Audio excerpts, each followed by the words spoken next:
We're going to begin to practice portraits with this Wacom tablet technique, so the digital painting. For this, make sure that when you have this picture opened, you're trying to follow along with all of those settings listed at the top. So first thing that you want to change is to make sure that instead of loading the brush, you have a clean brush. Change this setting at the top to just have this paintbrush on the right selected. So go ahead and check that off. It says clean the brush after each stroke. And then we're changing this to moist at the top. So your paintbrush is just going to move a little bit around. And then you want to make sure that wet is at 10%, loads at 5%, 50%, 100%. And then we'll go ahead and move on to layers. So the next thing that you want to do is follow along all of these layers on the right. So I'm going to add one layer and call this large background, so I just double click to rename it. And then I'm going to add another layer and call this one medium. And add one more and call this blended. Or I'm sorry, fine and then blended.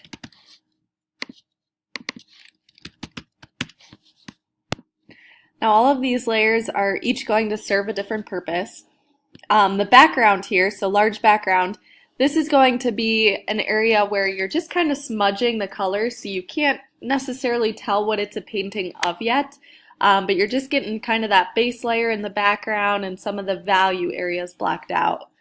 And then the next one is medium, so we're going to just refine some areas a little bit more, so slowly adding more and more detail as we go. So that you're able to have areas that are really blended and then areas that have that fine detail as well. So starting out with this large background, I'm going to begin by just blocking in some of that value here. I'm going to actually make my paintbrush a little bit smaller. So something like that will probably be better here. But I'm just going to start out and block in those main areas of value and move around some of that color. Maybe bring some of this down a little bit. And then go into the right side, brushing some of that in. And don't worry about going outside of your edges too much. We'll refine some of those areas with the layers on top. But for now, just continue to block in some of that value. I might carry out some of these dark lines a little bit here. And bring some of this out just so you can see those brush strokes a little bit better in there. So I'm just paying close attention to the background right now. We'll come back to this later and continue to add more to it. But go ahead to your next layer, medium, and we'll continue with that. So now that I'm on my medium layer, I'm going to make that brush size even smaller still.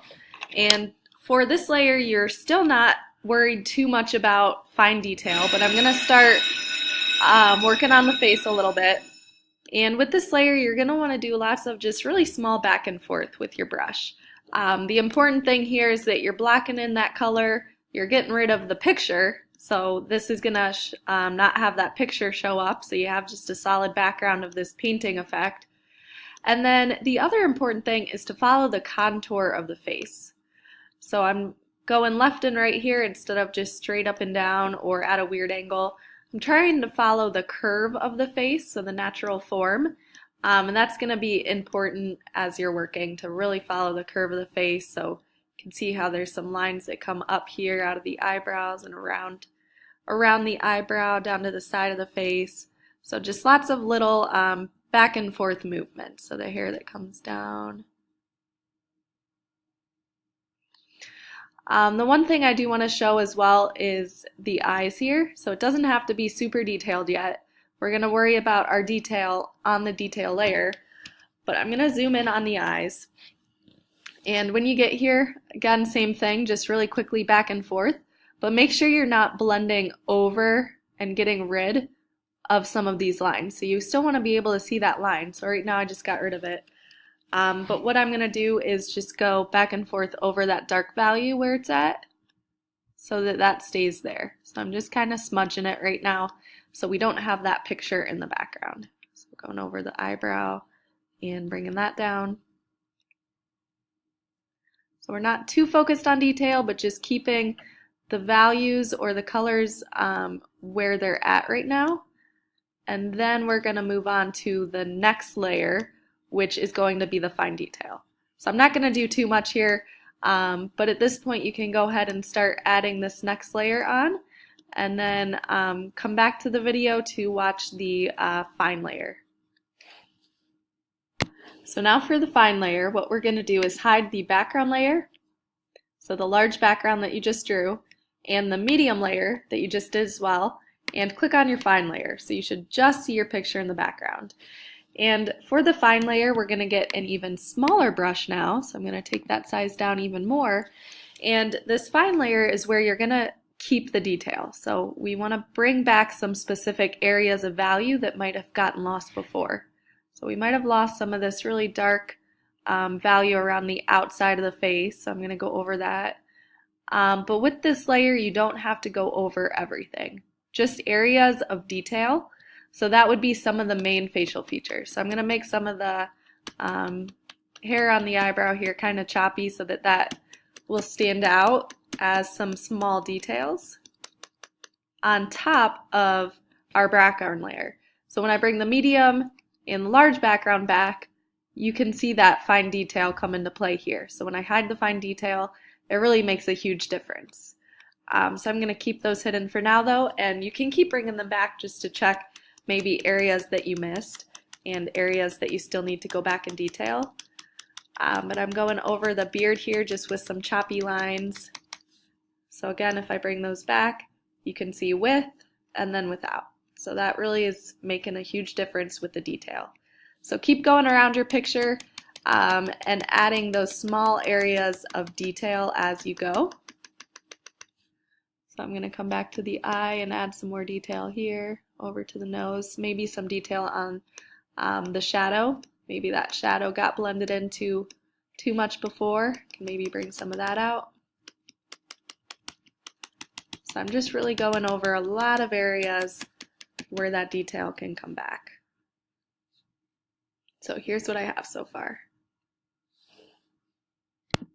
Now something else you can do once you have that fine layer blocked in pretty well is hiding it and going back to your medium layer, and maybe there's some areas that you missed or that you might want to go back over.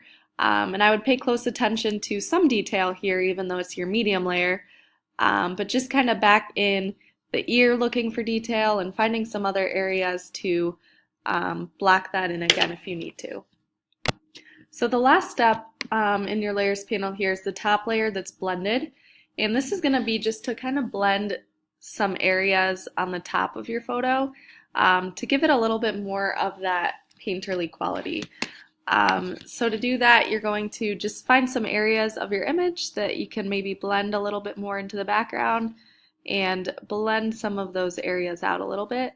So again, it's just giving it more of that painterly quality where it doesn't have too much detail, but you're able to bring some of those edges out a little bit more.